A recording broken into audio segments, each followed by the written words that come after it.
Hello again, everybody. Zagatech is here with the Atak Sportz for this Monday, September the 15th, 2014. Alright, let's get on with NFL Week 2 thoughts. My thoughts on it, and of course, results of Week 2. Well, the Lions didn't do so good in Week 2. Last week, Week 1, they had a devastating assault, a good win, with a devastating attack on the Giants.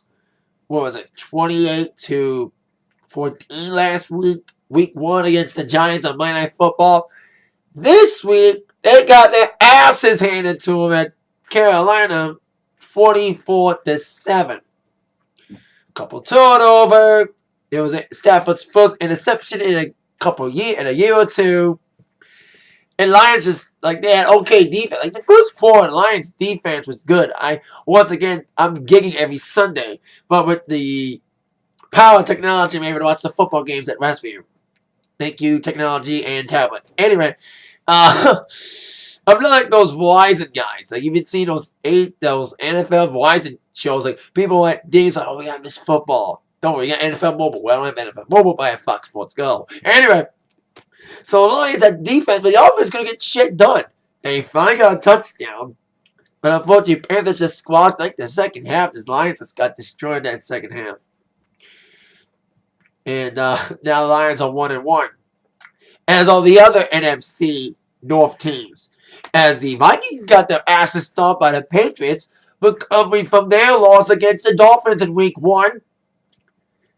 With a 37 squashing, especially the Vikings without their star player, Adrian Peterson. Of course, the biggest talk of the week for NFL is, of course, their abuse policy. With, of course, Ray Rice started a whirlwind, a domino effect, should say, for a lot of people getting dismissed this week. Adrian Peterson, a guy from Carolina.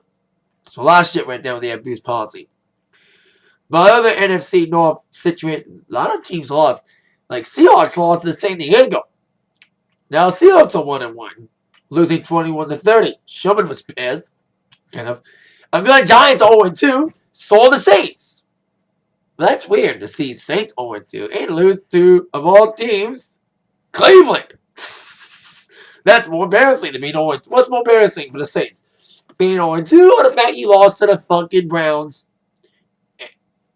And that's that. But the comeback train in NFC North. 2 big NFC North games, big-time comebacks. First off, the Packers. Of course, everyone's talking about New York Jets' untimely mistake. The Jets were leading, 17-0. I didn't see most of the Packers-Jets game because I was at the gig. And all of a sudden, I looked at the score again. I was like, how the hell did the Packers catch up? And, of course, the big play was, it was 31-24. Jets had a chance to tie it. But they had a touchdown. Unfortunately, during that process, there was a timeout called. An ill-timed timeout. Rex Ryan denies it. So it was a huge call. I bet somebody's going to get their ass fired over that. Over the Jets blowing a tie. But at least for the Packers' sake, in the home opener, they got avenged their loss against Seattle in Week 1. Speaking of teams that made traumatic comebacks, the Bears pulled out a miraculous win over the Frisco 49ers last night. Now get this, Bears spoiled the San Francisco home opener on Sunday Night Football in their new stadium, Levi Stadium. How? 2 interceptions, thrown by Kaepernick, by a new guy, Josh Fuller. There were some great highlights in that Bears game. One of the biggest highlights in the Bears game was that one-handed catch by Brandon Marshall. Some of the linebackers were injured, like Alshon Jeffrey and Brandon Marshall were injured. Some were questioning they were playing or not. They played, especially Marshall, the big one-handed touchdown. Frisco was, 14-0 by the half. And after that one-handed catch by Brandon Marshall to end the first half, the Bears came alive in the second half, winning it 28-20. So the big comeback for the Bears and comeback for the Packers. Then in the NFC North, Vikings, Bears, Lions, and Packers are all 1-1. Interesting, ain't it? Vikings and Bears The Vikings and Lions won the first game, lost the second game. Packers and Bears lost their first game, won the second. So, see how that goes. And of course, tonight's Sunday night game, we got the Eagles against the Colts. Well, I thought they were both 0-1, but Eagles are 1-0. Colts, of course, losing against Broncos in week 1, of course, last week on Sunday Night Football.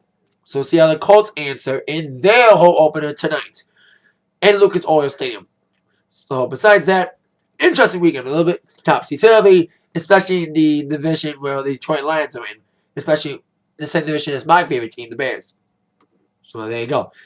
And also the Texans won over the Raiders. What else is new? A couple of teams are surprisingly undefeated right now. Bills are undefeated after their shocking win over the Bears. In week 1, they beat the Dolphins, coming off their victory over the Pats, proving that was a fluke. Not giving the Bills undefeated. That's shocking. And Panthers are undefeated. And Cam Newton came back, by the way, for the Lions game, so there you go. Now, with some fight news, Bellator was on. The UFC was on, but it was on Fight Pass, so I didn't watch that. So Bellator was on Friday from Plymouth, Michigan. It was week 2 of their season. The season opener last week was way better. It was an overall better card. This card was just okay. It was better moments, the better fights. The first fight of the night was Ryan Couture. Yes, Randy's son, making his debut against Tom Bagnasco. And it was in Plymouth, Michigan, kind of an hour from where I'm at. And he won in a real naked choke. This guy has a decent future ahead of him. He looked okay in this fight. Then in the bantamweight division, we had a action-packed but not exciting 3-rounder between L.C. Davis and Celtrion Rodriguez. It was an okay fight. It was not much excitement. It was like mostly ground and pound. So mostly submission attempts. It was just okay. It's not exciting. But the co-main event and main event had exciting moments, but not exciting fights. It was Liam McGeary, the knockdown king, proving his diversity as a fighter by submitting his opponent, Kelly Anderson, who's known as a wrestler. And Liam McGeary got that wicked submission, like a inverted triangle choke. It was insane, that submission that Liam McGeary can prove. He's not just a knockout artist. That he's diverse.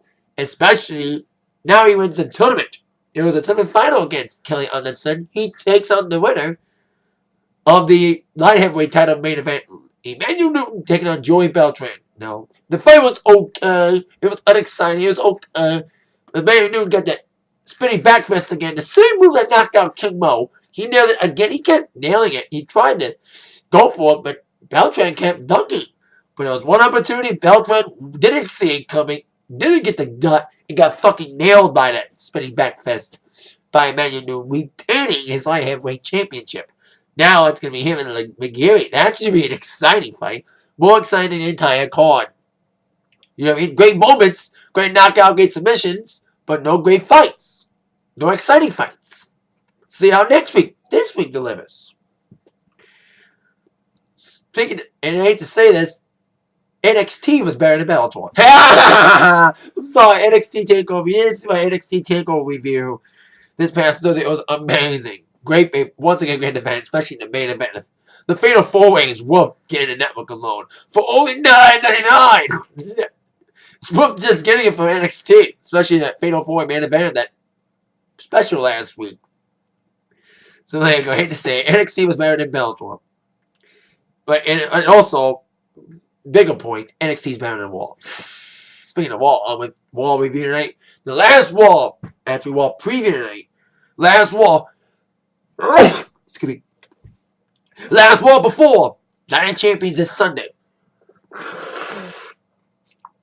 In Nashville, we'll have 3 questions to be answered tonight. Top 3 questions.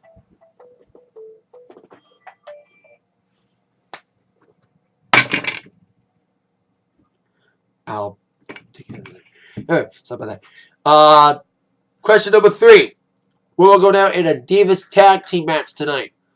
Well, we have the 3 participants in the Triple Threat Divas title match this Sunday teaming up against each other as Brie will finally get her hands on Nikki as she teams up with AJ against Nikki and Paige. Of course, Paige, AJ, and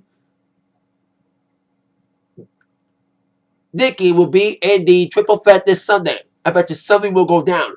I would not be surprised if Nikki and Paige don't get along, because like I said, they're going up for the title this Sunday against AJ. And when the AJ My Games continue, see what happens there. And when Brie get her hands on Nikki, that's guaranteed. Better than that Jerry's Bigger shit last week. So there you go. Question number 2. Will any matches be added for Night of Champions? And how will the feuds develop? Well, there are some new Night of Champions matches. Following last week's attack, Chris Jericho will fight Randy Orton. Of course, Jericho is done with the company, so Jericho will probably lose his fight against Randy Orton. Of course, Jericho's stint's done because he's about to go on another tour with Ozzy. Of course, we saw Jericho lose against Bray Wyatt last week and got attacked by Orton backstage, causing the Orton-Jericho match to happen. And of course, Orton was on the highlight reel a few weeks ago. That also started it to have this match happen at Night of Champions. Of course, we have Rusev and Mark Henry. And I knew this match was going to happen. Roman Reigns against Seth Rollins. We see that feud kind of develop. Now it's official for Night of Champions with those two. Especially after last week when Seth Rollins beat the crap out of Roman Reigns in the steel cage being brought there with a curb stomp on the steel chair and wall last week. Makes more sense to get that match signed for Night of Champions. But of course, the biggest feud in Night of Champions is our main event, which leads to the number one question. What will go down between Cena and Lesnar, knowing they're both going to be in the same building? After weeks without being on Raw, Brock Lesnar is slated to be on Raw tonight. Now, I predicted on my Raw review last week, here's what's going to happen. Lesnar's not going to show up for a while, and Cena wants to fight. He'll just beat up on Paul Heyman. Then Lesnar will come out to make the rescue. That's what will probably happen. And I like what happened the week before SummerSlam. They just had a face-off and no physical confrontation. They will fight tonight. They should fight tonight. Especially once again they're going up against Monday Night Football. They got to step their game up. As we get towards the Raw before Night of Champions tonight at 8, 7 Central on USA Network. That is it for the Atak Sportz for today. See you all later for my Raw review tonight. With that in mind, you've been attacked by the sports news from Zach. See you all later. Yeah.